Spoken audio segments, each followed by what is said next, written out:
Break બાદ હવે આગળ વાત કરીએ તો અમીરગઢ તાલુકાના ગોદરપુરા ગામમાં ઐતિહાસિક ક્ષણ 65 વર્ષ પછી વિભાજન બાદ પ્રથમ ચૂંટણીમાં સરપંચ સહિત તમામ સભ્યો બિનહરીફ। અમીરગઢ તાલુકાના જેથી ગ્રુપ ગ્રામ પંચાયતમાંથી 65 વર્ષ બાદ અલગ અલગ થયેલા ગોદરપુરા ગામમાં ઐતિહાસિક ઘટના બની છે। ગામની પ્રથમ સ્વતંત્ર ચૂંટણીમાં ગ્રામજનોએ સર્વસંમતિથી સમરસ ગ્રામ પંચાયતની રચના કરી હતી।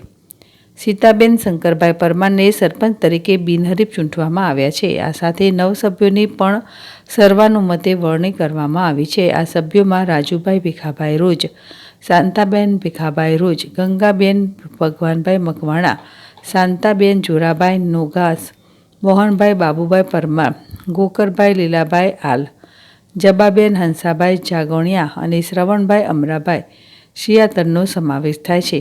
જેથી ગ્રુપ ગ્રામ પંચાયતમાંથી અલગ થયા બાદ ગોદરપુરા ગામની આ પ્રથમ ચૂંટણી છે। ગામના તમામ લોકોએ એકમતથી નેતૃત્વની પસંદગી કરી છે। આ ઐતિહાસિક નિર્ણયથી ગ્રામજનોમાં ખુશીનું મોજું ફરી વળ્યું છે। સમરસ ગ્રામ પંચાયતની રચનાથી ગામના વિકાસને નવી દિશા મળશે તેવી આશા સેવાઈ રહી છે। અશોક રાણાવાસિયા, ZSTV, અમીરગઢ।